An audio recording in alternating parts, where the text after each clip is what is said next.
Sejam todos muito bem-vindos a mais uma reunião do BXVDE, que é o nosso grupo de discussões empresariais. Este grupo ele é formado por empresas de grande porte e tem o objetivo de debater assuntos relevantes das áreas fiscal, contábil, tributária, jurídica, trabalhista e comércio exterior. E nossas reuniões elas estão acontecendo em um formato remoto e híbrido uma vez por mês. E também agradeço o apoio dos nossos parceiros de negócio, que são a FIENG, através da gerência tributária, TENAI, pelo 104.0, onde a gente tem a oportunidade de desenvolver com as empresas participantes dos projetos introduzindo tecnologias para que os processos se tornem ainda mais inteligentes. A Goulart e Colepículo, que traz as novidades jurídicas. A MIT Platform, que traz as atualizações tributárias e a RSM Brasil, que traz a importância sobre os controles internos. Né, da pauta de hoje, iniciando agora com a sessão de benchmarking, que a gente fez o convite para o Wilson Oliveira da Tupi, Taxid, vai trazer para a gente as informações sobre os impactos nas rotinas fiscais da implementação do SAP S/4HANA. Wilson, gostaria de agradecer e aceite do convite. Boa tarde a todos. Boa tarde. Nós que agradecemos. Eu queria falar um pouquinho sobre a nossa experiência aí com o SAP S/4HANA, né? Nós somos da empresa Tupi, meu nome é Wilson, já atuo na área tributária já há mais de 25 anos. Nós partimos de uma implementação de um sistema de caseiro para o SAP S/4HANA, ou seja, foi um grande salto para a gente em termos de mapeamento de processos, etc. Essa implementação durou 7 meses. Foi, assim, nós usamos aquela metodologia ágil de projetos e, assim, confesso que foi um período bastante tumultuado, mas também de muito aprendizado para a gente. Falando um pouco aqui sobre a Tupi, né, para talvez aqueles que não conhecem, a Tupi é uma empresa que tem hoje 85 anos. Ela, aqui em Minas, ela inicialmente era FMB, que era uma empresa do grupo Fiat, depois virou Texid e houve uma venda de parte da operação para a Tupi. A Tupi inicialmente produzia conexões, engates metálicos, em 1938, lá em Joinville. Em 56, ela entrou no ciclo automotivo com aquele processo de industrialização do Brasil, lá dos tempos do JK. E em 2000, ela ampliou o leque de operações dela, não só para o setor automotivo, e hoje ela produz peças fundidas em aço para o setor agrícola, para picapes, para caminhões, barcos, navios, né? Para tratores da construção civil, geradores de energia, máquinas pesadas na área de mineração e os carros de passeio, né, que também fazem parte do nosso mix de produção. A empresa está globalmente localizada, com operações no mundo inteiro, mas possui aqui no Brasil 3 fábricas, 3 unidades, tem um mix de produtos aí que ela vende para todos os continentes, com uma participação global bem significativa dos produtos da Tupi. Os projetos, em geral, eles partem sempre de algumas premissas que são de lições aprendidas, né? E aí a gente tem as lições que a gente aprendeu nesse projeto, que a primeira é saneamento de cadastro de fornecedores, cadastro de materiais, unidades de medida, enfim, toda essa base para subir para o SAP, né, e gerar informações de qualidade, elas têm que estar bem atualizadas, porque como o SAP é um sistema integrado, essas informações são dados mestres em vários processos, e um primeiro ponto aí de atenção é sanear, mesmo para quem vá migrar do SAP, de uma versão ou outra, ou mesmo aqueles que vão começar de um outro sistema para o SAP, né? A gente teve problemas aqui com relação a isso, tivemos que fazer muita coisa manual, porque não tínhamos ferramentas para fazer isso, e aí o grupo do projeto trabalhou muito nisso, mas sempre ficam gaps que depois cobram o preço lá na frente. Um outro ponto aí que eu chamo a atenção é as partidas em aberto de fornecedor mais os tributos retidos.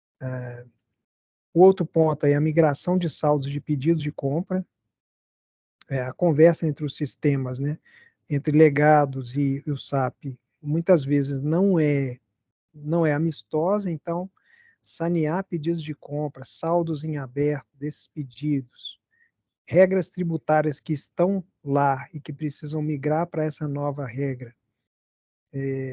Muitos desses esforços são feitos manualmente ou por cargas massivas que deixam, às vezes, um rastro de desorganização do processo no início de atividade do SAP.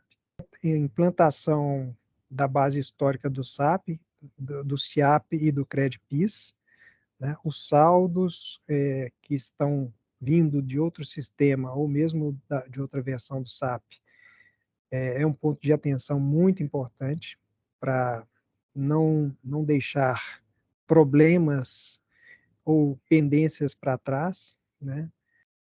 Eu acho que é um ponto importante de se verificar. E também a metodologia de apropriação de créditos do SIAP e do CREDPIS. Né? Nesse Perdeu todo o processo, computador.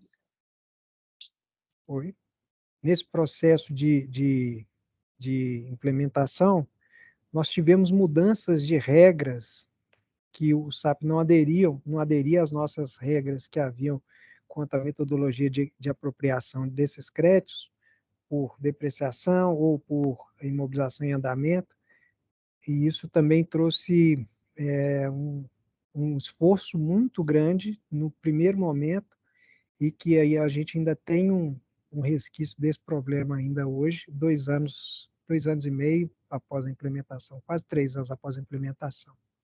É uma discussão em cima dessa necessidade das empresas de fazerem a migração do SAP, a maioria das grandes empresas, já que a SAP definiu que a partir de 2027 ela só vai dar manutenção do SAP ECC se o cliente pagar 2% a mais, e isso é só até 2030. A partir de 2030, nem pagando a mais, ela não dá manutenção.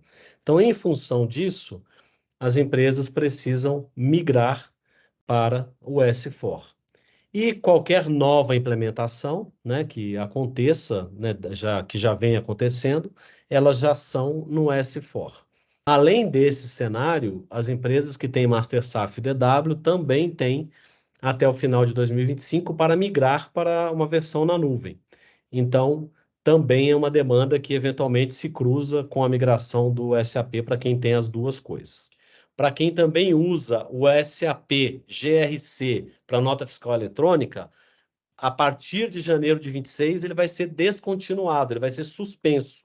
Então, também vai ter que ou migrar para uma versão nova da SAP, que se chama DRC, ou buscar uma solução de mercado. Então, nós estamos falando de nota fiscal eletrônica, de ERP, né, o principal do mundo, e de solução fiscal, a principal do Brasil, que estão em processo de migração e que traz essa demanda da empresa se organizar para fazer o projeto, para ver se é só migrar, para ver se é o momento de trocar a solução, aproveitando se já tem, eventualmente, né, insatisfações e tudo mais. Então, a nossa ideia aqui é expandir essa discussão, começando da experiência do Wilson e os exemplos dele, e expandir um pouco mais para as dificuldades e que tipos de soluções a gente pode compartilhar aqui, né, trocar ideias, trazer esse benchmark aí de volta. Eu falo aqui um pouco sobre algumas melhorias que a gente implementou.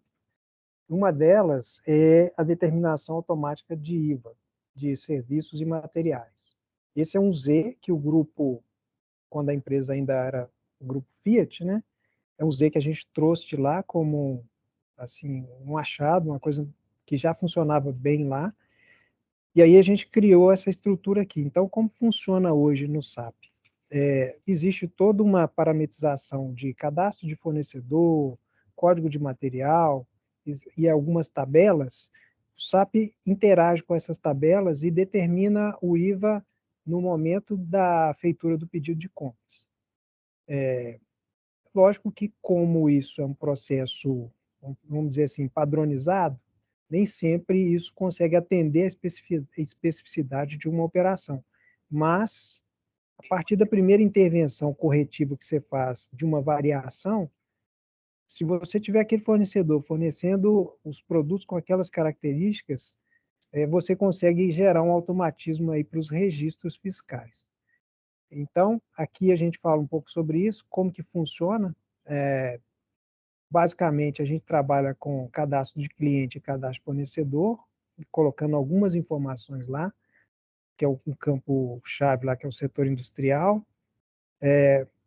Passa pelos dados mestres do material, que tem o campo utilização, se é matéria-prima, ativo ou uso e consumo, se é consumo com crédito PIS/COFINS, se é consumo não operacional, a NCM, e depois a gente passa para essa tabela chamada MATVAT, que também faz parte de um Z aí, e a partir dela você tem a utilização do material vinculado ao tipo de fornecedor, se ele é indústria, comércio, se ele é atacadista, se ele é simples nacional.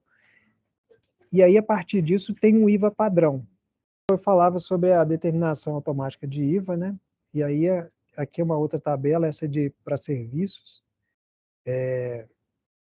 que é a Servat, que a gente também faz aquela vinculação lá da utilização, o tipo do fornecedor, que é o campo setor industrial, que está lá no cadastro dele, e aí o IVA que fica vinculado. Embaixo tem Exceptivat, que aí é a exceção da exceção, ou seja, aquele fornecedor que escapou dessas desses dois primeiros filtros lá na MATVAT, ele não se adequou àquilo porque tem uma substituição tributária, uma especificidade, eu consigo trabalhar na Exceptivat, que é uma tabela de exceção, e tem várias formas de parametrizar, por utilização, pelo setor industrial, pelo código do fornecedor, pelo centro, pela NCM, pelo material, pelo estado, pela categoria, e aí eu consigo finalizar aí com o IVA que desejado. Então, o SAP passa por essas tabelas, faz a leitura, se ele achar em uma tabela dessas uma vinculação que adere àquela situação do fornecedor, ele automaticamente determina o IVA, e aí o processo de registro flui melhor. Então, aqui uma outra melhoria foi com relação à criação dos códigos de serviço vinculados à lei complementar 116. E aí a gente criou uma sequência numérica, alfanumérica, para materiais, para serviços administrativos, que é aqueles que não dão direito a crédito de PIS/COFINS, e os produtivos que dão direito a crédito de PIS/COFINS. Essa vinculação, o código da lei fica dentro de um campo, lá dentro da C03, acho que está um pouco difícil de ver aí, mas é o campo código de natureza. E isso também foi, outras empresas até já fizeram um benchmark, já levaram isso para lá como solução, porque da parte operacional nossa aqui de tributos, facilita muito a análise e até a geração de informações no fluxo normal da operação e até eventuais fiscalizações, né? Então, a gente tem um controle do que pode e o que não pode tomar crédito a partir do próprio cadastro. E até para o REINF, essas informações facilitam a carga lá também, para as outras obrigações, tipo o ISS, no GIS online lá. A outra melhoria que a gente fez foi um relatório analítico dos registros fiscais, entrada e saída. Então, todas as operações que foram realizadas no dia, no mês, a gente tem um relatório bastante analítico, com todos os campos que existem na nota fiscal, que foram gerados lá no XML, pedido de compras, enfim, todos os dados, né, utilização, origem, NCM, CFP, dados do cadastro, questão de retenções, tudo que foi gerado, a gente tem aqui um relatório analítico que depois a gente faz o confronto lá com o livro, no nosso caso, o Tex One. E um último ponto aqui, que o HANA, que eu acho que assim, é um contrassenso da evolução. O HANA é o seguinte, se você tem uma tabela de SD, que você tem que fazer a manutenção, por exemplo, de uma alíquota, então, seu cliente tinha uma alíquota de ICMS de 18 e passou a ter uma redução para 12, com um diferimento parcial, coisa desse Mas tipo. isso não acontece no Brasil, não, Wilson. Não. E, e aí você tem que fazer essa alteração está num grupo. Se esse grupo tiver 100 mil linhas, você tem que, depois de alterar uma única linha para esse cliente, esse produto, você tem que fazer uma migração dessa tabela. Então, seu SAP vai ficar rodando aí, talvez um dia inteiro, pesando a performance de banco, porque você tem que atualizar fazendo a migração. Isso aí, assim, até os próprios consultores na época falaram assim, puxa vida, os caras melhoraram tanto a ferramenta e criaram assim, um entrave absurdo. Hoje mesmo eu tive que fazer um processo desse e tinham 13 mil linhas. Então aí a performance do banco vai lá embaixo, porque você está operando para atualizar uma linha de 13 mil, que não tem nenhuma relação com isso. Isso acontece lá no módulo SD. Então, qualquer alteração, e aí se é para o ICMS, para o PIS, para a COFINS, ou de outros impostos indiretos aí, se você fizer alteração, você tem que fazer essa migração. Nós começamos com 13 cenários, tá? Avaliando 13 cenários possíveis de migração, porque você tem o modelo que foi comentado aí de iniciar do zero, é o green, que eles chamam, né? Você começa com ambiente zerado, então você mitiga alguns problemas que você tem de migração, por exemplo, de histórico, algumas coisas. E você tem o brown, que isso é só o técnico, né? Que é o melhor dos mundos ali, que você deixa a TI fazer, você, no outro dia tá rodando ali, porque você só troca o ambiente. Nós ficamos no meio do caminho, eles chamam de Shell Conversion, e aonde você vai fazer algumas partes, você faz só migração técnica, você não tem problema, você deixa o ambiente que está andando. Aonde você vê que está funcionando bem, você deixa funcionando. No nosso caso, por exemplo, a parte de produção, a parte de manutenção, é bem próximo do standard, mas tem outro que você vai reescrever, né? Aqui eu peguei um pouco antes da reunião, então o assunto de momento é a publicação, né, ou a divulgação do relatório da Comissão de Assuntos Econômicos, né, o CAI. Então, foi apresentado ontem lá o relatório do CAI, agora vai ser discutido na outra comissão e vai para o plenário. Então, o que a gente tem para trazer de específico aí do que aconteceu nas últimas semanas? Primeiro, a Receita Federal, ela instituiu o Programa de Reforma Tributária do Consumo. Então, a Receita Federal, ela definiu aqui o que é o programa. Então, pensando em tecnologia para a reforma tributária.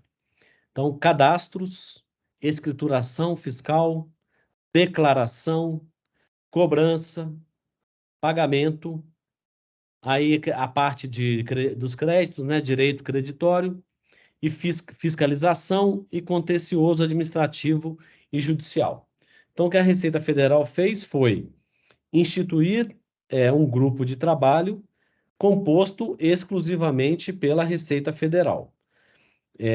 O Bernap tinha criou um grupo chamado GT Operacional para, junto com a Receita Federal, ENCAT, prefeituras e até empresas, trabalhar na NFE, CBS e BS. Esse grupo teve algumas reuniões e depois saiu aquela notícia que eu compartilhei no grupo de Zap com vocês lá, de que a Receita Federal estava tentando tirar o encate do projeto. E aí aconteceu essa publicação aqui na semana passada, né? Foi publicado dia 18/10, em que está só a Receita Federal. E por enquanto, a gente não tem nenhuma informação diferente disso, né? Então, nos preocupa o aspecto de que a Receita Federal quer sozinha tratar desses assuntos que envolvem estados, municípios e a União, né? Não só a União. Mas a gente está acompanhando e vai atualizando vocês disso. E aí, do que foi divulgado aí ontem à noite e hoje, né? A gente tem algumas notícias do que o relator no Senado está apresentando de mudança. Então, eu trouxe aqui para a gente comentar esses 6 itens aqui que estão sendo falados. O primeiro é a cesta básica. Então, existe uma variação de cesta básica no Brasil inteiro, e nessa variação de cesta básica, o número de itens, se fosse consolidar, ele seria muito maior do que o que seria básico, e ele teria itens que não fazem sentido como cesta básica pelo Brasil inteiro. Então, por exemplo, no Ceará, capacete de moto é cesta básica. Tem estado que salmão é cesta básica. Então, tem uma variação nesse sentido. Então, o que parece que vai sair do Senado para depois, obviamente, depois que passar aí pela outra comissão e pelo plenário, que vai voltar para a Câmara avaliar. 2 cestas básicas. Uma cesta básica social, que vai ter a isenção, e uma outra cesta básica que vai ter uma redução. Então, por exemplo, se o capacete lá no Ceará tem que compor a cesta básica, ele não vai ser isento, ele vai ter uma redução lá, por exemplo, de 60%. A outra questão, né, é a questão do fundo, né? Então, o fundo já está sedimentado aí que ele será maior do que o que estava previsto na Câmara. A Câmara previa 40 bi, e as negociações entre Receita Federal, Senado e os governadores já está indo para o dobro, que é mais ou menos 80 bi. Outro ponto é o teto de arrecadação. Então, existia uma expectativa de se criar um teto para que a arrecadação não aumentasse, né, ao longo do tempo, e eles estão discutindo uma forma de ter uma média, e que aí dentro dessa média não se pode atingir, e não um teto simplesmente. Então, isso aí ainda é em discussão. O imposto seletivo, né, que é o que substitui principalmente o IPI aí, também está sendo discutido e ampliado ou definindo algumas restrições. Então, ele vai incidir sobre produção, extração, comercialização, importação de bens e serviços que sejam prejudiciais à saúde ou ao meio ambiente, né? E aí, de novo, nos termos de lei complementar, ou seja, né, que ainda a se definir especificamente depois. E uma lei ordinária vai definir a alíquota. Dentro das negociações está dizendo que não vai incidir sobre energia elétrica e telecom, né? Porque ainda se discute, né, que energia elétrica e telecom pode não ser essencial, né? E sobre armas e munições aí, exceto quando para uso aí, né, para defesa da população. Finalidade extrafiscal já fazia parte já das discussões anteriores. A questão dos regimes específicos, né? Então, a expectativa de que iria diminuir as exceções, né? Mas, na prática, parece que as exceções tendem só a aumentar. Então, agora, os setores que estão fazendo parte das exceções são serviços de saneamento e concessão de rodovias, telecom, agência de viagem, turismo, transporte coletivo de passageiros, e algumas outras operações, e também saiu notícia de que profissionais liberais também terão alíquotas diferenciadas, né? Estão conseguindo isso lá. E uma mudança também assim relevante é de que, ao invés de ter um conselho federativo, que estava sendo muito discutido e combatido, eles estão agora, nessa versão, colocando um comitê gestor. E aí o comitê gestor não vai ter o mesmo poder do Conselho Federativo, e estão tentando colocar no texto que seja alguém que tenha capacidade tributária, que saiba quais são os aspectos, né, de administração tributária, para que não seja um cargo meramente político. Então, de momento, em termos de reforma tributária, é isso que está sendo discutido aí no Senado para ir para a Câmara. A expectativa é que até o final de novembro isso seja votado aí na comissão e também no plenário do Senado para voltar para a Câmara. Ou seja, né, provavelmente 2024 essa parte de aprovação da emenda constitucional. Nota fiscal de serviço nacional. Então, a nota fiscal de serviço nacional, tivemos uma atualização aqui dos conveniados no começo de outubro. Hoje, os conveniados são por volta de 900, sendo que em Minas temos 130. Desses conveniados, eles representam 80% da emissão de nota fiscal do Brasil e 70% da arrecadação. Só que conveniado não quer dizer nada. Então, assim, é uma falácia, né, dizer que 80% das emissões estão na nota nacional. Na verdade, estão conveniados, né? Quantos que estão ativos em termos tecnológicos? 259. E quantos de Minas? 30. Agora, quantos estão efetivamente ou emitindo ou encaminhando notas fiscais para o ambiente nacional? Ninguém sabe, mas são poucos, né? São poucos relatos que a gente tem de nota fiscal no ambiente nacional que não seja do MEI, né? Que eu vou comentar um pouco. Então, as outras informações aqui de baixo à esquerda já são informações de outros meses que a gente não teve atualização. E aqui nessa tabelinha estão os municípios de Minas, os 30 que estão ativos, né? Então, que supostamente teriam notas fiscais no ambiente nacional. Com relação ao MEI, então, desde 1 de setembro, quem é MEI está obrigado a emitir nota fiscal de serviço, está emitindo pelo Portal Nacional. Então, muito problema técnico, até agora continua tendo, e o SERPRO está atuando em melhorar isso. No caso de Porto Alegre, esse quadro aqui ele é de Porto Alegre, somente o município de Porto Alegre, cujo prefeito é presidente da Abrasf, que é a Associação dos Municípios. Ele, lá, desde 1º de outubro, sociedades de profissionais também estão obrigadas a usar o ambiente nacional, e a partir da semana que vem, dia 1º de novembro, todos os optantes do Simples Nacional, prestadores de serviços, obrigados a emitir uma nota fiscal, além do MEI, do ME, PP, Sociedade Profissional, terá que emitir no ambiente nacional. Então, em Porto Alegre, somente empresas não optantes do Simples é que poderão continuar usando o software lá do município, né? Pelo menos por enquanto, porque a tendência aqui é que Porto Alegre faça essa migração. É o primeiro município grande que tem esse encaminhamento de passar a utilizar o ambiente nacional para a geração da nota fiscal de serviço, e não só para enviar notas e receber notas, né? Como a maioria dos maiores vão utilizar.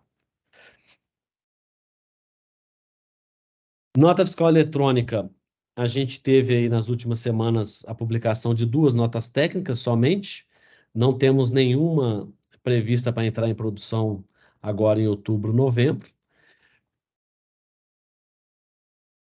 Deixa eu fazer um comentário aqui sobre nota eletrônica. Nós tivemos uma reunião do GT Players, que são as empresas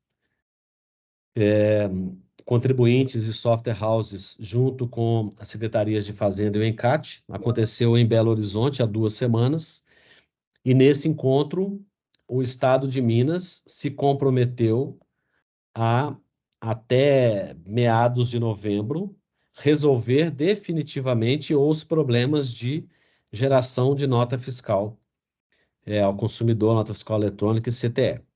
E se ele não resolver, eles vão passar a utilizar temporariamente o emissor de São Paulo, enquanto eles resolvem os problemas e voltam a operar os sistemas dele. Então, eles fizeram esse compromisso, e a expectativa é de que Minas Gerais resolva os problemas aí até o final do ano, já que eles fizeram uma migração tecnológica, então os aspectos de infraestrutura eles resolveram, mas os aspectos de qualidade continuam acontecendo, que é essa questão de entrar em contingência muito e, eventualmente, não entrar em contingência quando deveria entrar. E Até foi o também final do nessa... ano. Desculpa. Oi? Até o final do ano. Na verdade, eles falaram até 31 de outubro, né, Zé? Mas a gente sabe que esses compromissos aí não são assim tão, né, Mas já eram para ter feito, eu acho.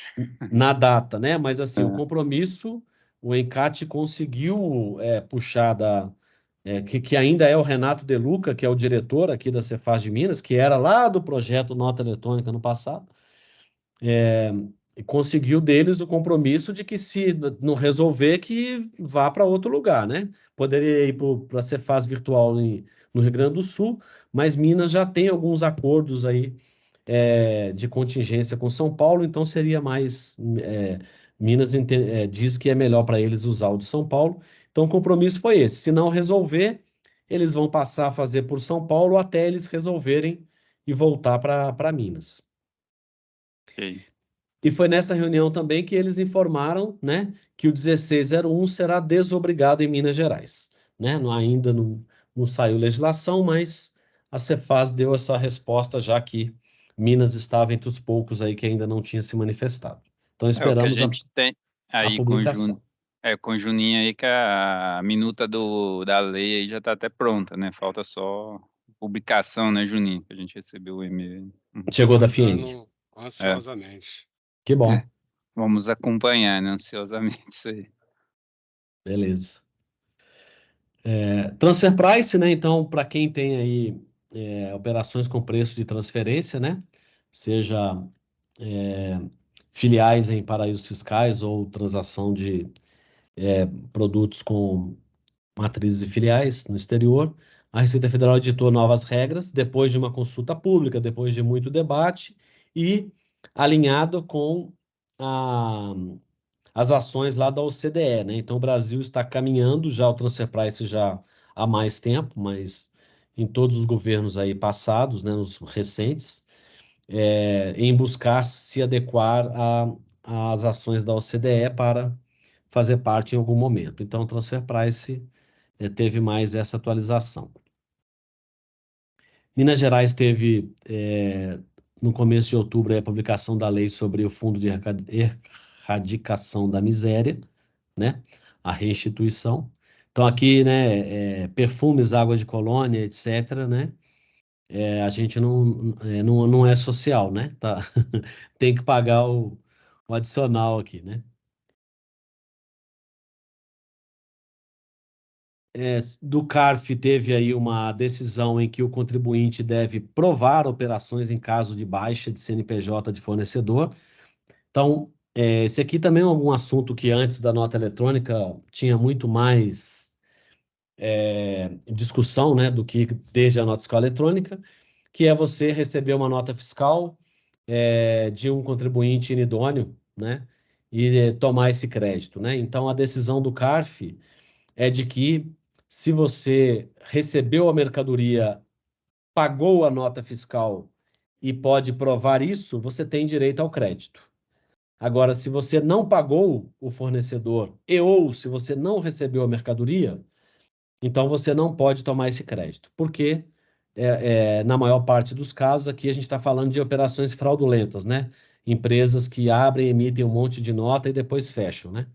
Então, essa decisão está nessa linha. Se acontecer com qualquer um de vocês de comprar de uma empresa dessa, se pagou e se recebeu a mercadoria, tem essas comprovações, você pode defender o crédito, né? Isso é muito bom, né? Porque de vez em quando tem isso, até na reforma tributária, né? Você ter que comprovar efetivamente o fornecedor pagar o tributo é uma burocracia extrema, né? Impensável, né? É. É inexequível, vamos dizer.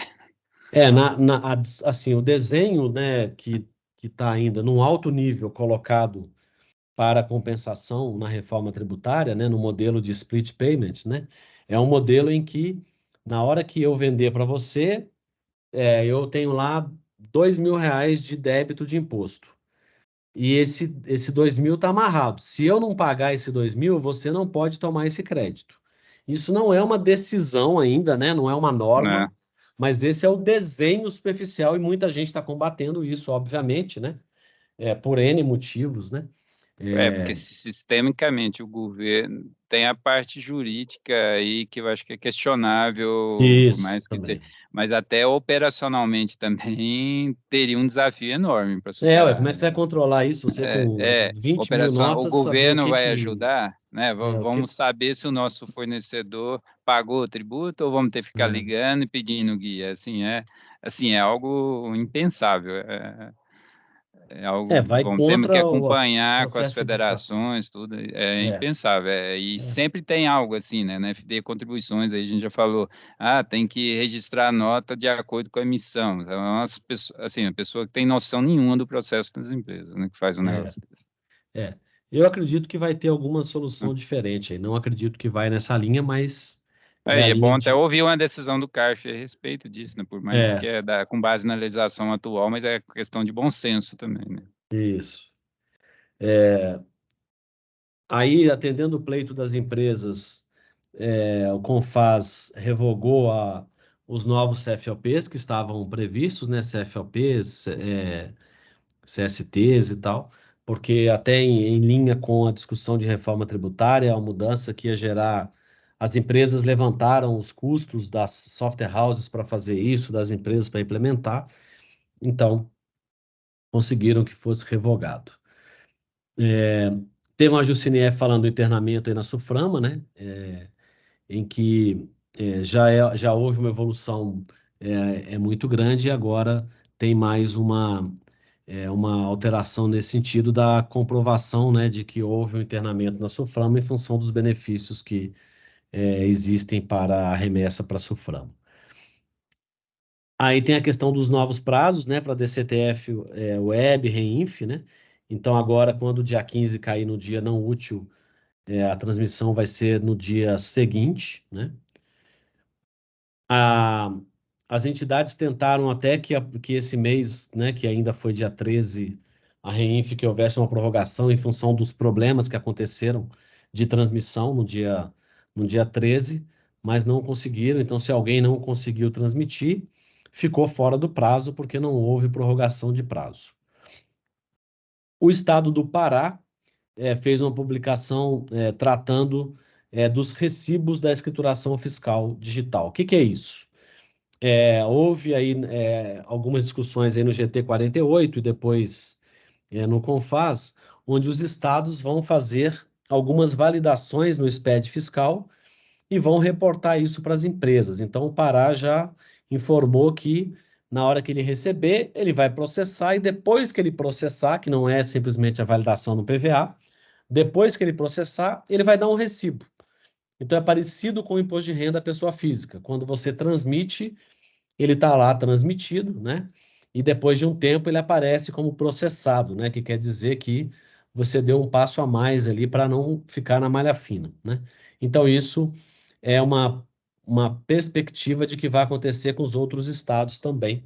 E o Pará se não for o primeiro, é um dos primeiros que colocou isso. Teve a divulgação pela Receita aí sobre mais de 2.300 contribuintes que receberam intimações para regularizar divergência de DCTF com FD contribuições. Estão na linha de autorregularização. A Receita Federal fez alguns ajustes na FD Reinf, que a gente antecipou na reunião passada, né? Cartão de crédito, lucros e dividendos. Tem uma questão deixa eu ver se tem mais algum ponto aqui. A questão do vencimento, né, quando cair em dia não útil. Então, eles formalizaram, a gente já tinha trazido isso na reunião anterior. Um alerta da nota fiscal eletrônica que, para quem emite CTE, a versão 3.0, né, está em fim de vigência, então as empresas têm que migrar para 4.0, né? Então, até 31 de janeiro pode usar a 3.0, a partir de 1 de fevereiro é a 4.0. Então, as empresas que não fizeram têm que fazer em tempo, isso já tem bastante tempo, então não tem desculpa para as empresas de dizer que não conseguiu fazer, né? Haveria uma atualização na FD Reinf tratando dos protocolos de segurança e as empresas pediram para que isso ficasse descolado dessa obrigatoriedade do R$4.000 agora, e a Receita adiou, porque isso aí aconteceu na nota fiscal eletrônica e deu muito problema técnico. Então, por conta disso, a Receita Federal adiou. Tivemos a publicação de novas versões do MOS, né, que é o Manual de Uso do E-Social. Outra decisão do CARF foi com relação a uma multa aplicada à Vale por erros nos arquivos da FD Contribuições. Então, a Receita Federal identificou erros lá, erros e omissões, né, naquela linha do erros e omissões, aplicou a multa baseada na lei 8.218. A gente também já discutiu aqui no BXCDE há anos atrás aqui, que existem duas legislações tratando de multas, né? Uma medida provisória e uma lei. E tem obrigação que é abrangida pela medida provisória e tem obrigação que é abrangida pela lei.